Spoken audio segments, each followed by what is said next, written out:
Honorable Congressman Marcoleta, ang post niya, yung tungkol sa pagbisita niya sa Naga.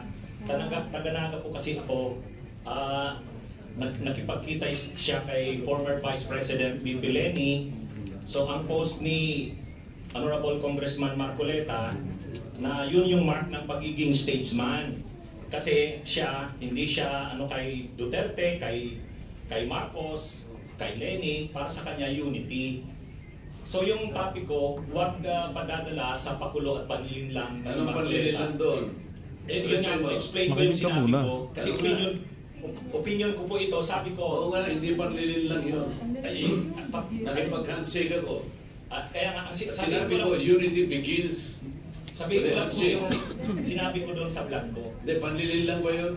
Mr. Chair, point of order lang po. What is the point of order? Point of order po yung yes. Dapat po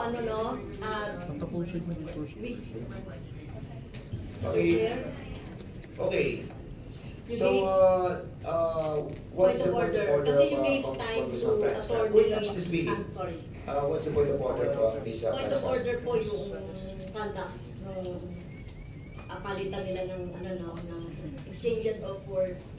So you have recognized po Attorney Liddy. So let him explain. Before our colleague Marcoleta. I understand. Okay, I'll be wait. And please address both of you. Please address the chair para hindi po nagsasabutan. Alright. So we'll be letting Attorney Liddy to reply, and then I'll give a chance to Congressman Marcoleta also to ask you as well. Sige. Yes po, Mr. Chair, thank you po. Ang sabi ko lang po, kasi kanina po, tinatanong ako tungkol doon sa vlog ko na yon. Hindi ko talaga maalala sa dami ko ng vlog. So, binasa ko po, pinanood ko. So, tungkol po yun sa post ni Honorable Congressman Marcoleta. Sabi niya, reading from netizens, reactions on my brief in casual meeting with former VP Leni. After my trip to Sipocot, I now realize how really divided our people are. Reaching out to all our leaders can also be personal. Our ability to show our humanity beyond the realm of political. How else are we able to exemplify the true meaning of statesmanship if you refuse to extend your hand to all who wants to grasp it?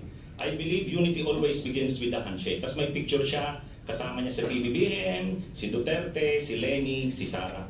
Ang reaction ko doon, sabi ko, huwag tayong padadala doon sa pakulo na yon at panlilinlang na. Kasi sabi ko, ang totoong statesman, ang paninindigan niya para sa bayan. Hindi ko nakita kay Congressman Marcoleta na ang mga paninindigan niya sa issue ay para sa bayan. So honest opinion ko po yun. Yun po yung ko. Hindi po ako doon, hindi po malicious yung yung intention ko. Mr. Chair, may I react? Marcoleta, pinutol mo lang, attorney. Ang kasunod na, alam mo, tingnan po ninyo yung record ni Attorney Marcoleta, ni Congressman Marcoleta. Siya yung nagsara sa ABS-CBN. Ang yabang-yabang niya. Yes. Isipin mo, sasabihin mo sa, you do not even know the issues. Attorney, alam mo ba yung issues sa ABS-CBN? Yes, yes. What do you know about it? Mr. Chair. You can reply, Attorney Liddy, please. Mahaba po yung mga issues. Pero ang niraise nyo pong issues doon, maraming hindi binabayaran ng tax ang ABS-CBN, may mga properties na in-acquire na illegal yung pagkaka-acquire, hindi binabayaran ng mga workers. So, mainly po yun yung nakita pong niraise yung issues nung binasara yung hindi binigyan ng renew yung franchise. So, Mr. Chair, ano ang panlilinlang doon? Ni hindi mo alam yung Philippine Depositary Receipts, ni hindi mo alam yung corporate layering, ni hindi mo alam yung transfer pricing na ginamit nila para magkaroon tax evasion through Big Dipper. Ni hindi mo alam ang napakarami nun. Pagkatapos, magbibintang ka na, pakulo lang lahat ito, tako'y nanlilinlang. Ano ang ibinibigay mo sa followers mo, Mr. Chair? Wala kang masabi na panlilinlang eh. Ang sinasabi mo ngayon, opinion eh. Pwede kang kumapyo ng opinion. Attorney kung talagang attorney ka. Pero huwag kang mag-chat-share na ako'y nanlinlang ng mamamayang Pilipino.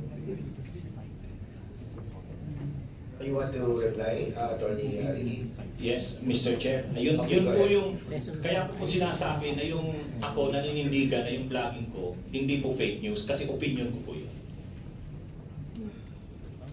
Basta mo na lang sasabihin, Mr. Chair, na Opinion mo yun, pero pinansagat, tinarge mo ako na manlilin lang. Hindi ka ba magsasabi ng facts mo kung paano ako nanlin lang ng Pilipinas? Abogado ka, di ba? Mr. Chair, abogado daw ito. Attorney, you want to answer back? Again, Your Honor, yun na rin yung sinasabi kong concepts natin na ang mga public officials, talagang open sila na unahin, i-criticize, medyo masakit minsan, pero yan yung pagkakaiba ng public official sa private citizen. Mr. Chair, hindi siya nag-criticize. Sabi ko nga, binigyan kita ng halimbawa doon sa isang babaeng vlogger na sinabi niyang tanga ako at ikinahihiya ako ng lahat ng mga members ng INC. Pinatawad ko na siya ron eh. Masakit yun, pero dahil meron siyang nakita gano'n. Pero ikaw, sinabi mo eh, nanlin lang ako eh. Ngayon, sinasabi mo, may opinion ka, nanlin lang. Wala kang masabi ngayon kung ano-ano ang ginawa ko para manlin lang ako ng Pilipino. Hindi ka abogado eh. Hindi opinion ito. Mr. Chair? Yes, again. Okay na po siguro, kasi marami pa sigurong pag-usapan. Ikaw ang manlilin lang. Okay, thank you so much to both of you. We exhausted that issue and we let the both parties to say their piece. And that's the spirit of this committee, para maging balanse po tayo and fair. I want him to apologize, Mr. Chair. Kung abogado ka talaga. Sorry, Mr. Chair, I won't apologize. Opinion ko yan. With that, we'll dwell to the next issue. Ano na muna tayo sa interpellation. Balikan na natin mga issue yan. Kung ayaw niya mag-apologize, I think we cannot force him to say sorry about it. Mr. Chair, I move that he be cited for contempt. Okay, so there's a motion. Peddling lies before this committee. So, He cannot even answer simple questions kung paano ko nilin lang ang mga Pilipino. We cannot just let people, kahit na public figures tayo eh. I give him the chance. okay, 1 minute suspension.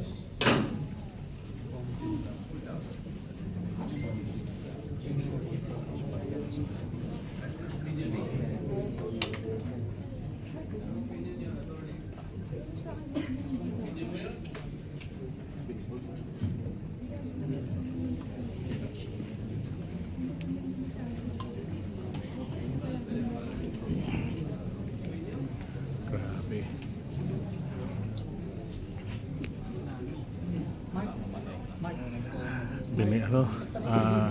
Okay, Parang pinersonal na. Hearing resumed.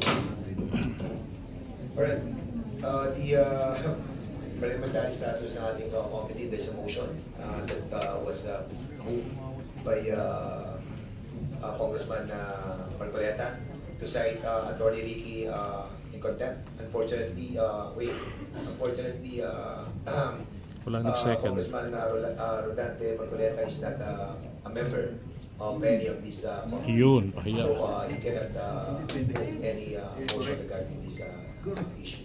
Good. Sorry, because I didn't want you are not member of any of the us. And according sa ating rules, hindi po pwedeng Mr. Chair, may I ask my friends in this committee who Oo. are Bigla ka naghanap ng kaibigan. and I think they wanted also to protect not only the reputation of this committee, but I think in the interest of truth. With that, Mr. Chairman, siguro, Mr. Chairman, Co-Chair, Mr. Chair. while, sige, Congressman, Can we table this motion for the meantime and proceed with the interpellation? Yeah. I think we can go back to that motion later. By But others. I think we should discuss that thoroughly, since this will be a contempt order and it will be needing the approval of the members present. So it's already 3 p.m. and we have 11 interpellators. So that is my suggestion, Mr. Chair, with the indulgence of Congressman Marcoleta. The members here have been here since early this morning. So kung pwede, tumuloy na muna tayo sa interpolation, then we'll go back to your motion. No, we cannot go back to the motion unless we will be able to talk to the other members to move for that motion. Then for the But for the meantime, meantime, Mr. we'll be Chair, we asking, table the motion. yes, yeah, we will table the motion, and for the meantime, we'll be asking Congressman Plato to proceed with the interpellation. So Congressman Marcoleta, we'll be giving you a time to convince other members to move that motion. Congressman Plato, you have the floor. Thank you, Robert Kersh. Magandang hapon po sa inyo lahat at mga colleagues, our colleagues, and the distinguished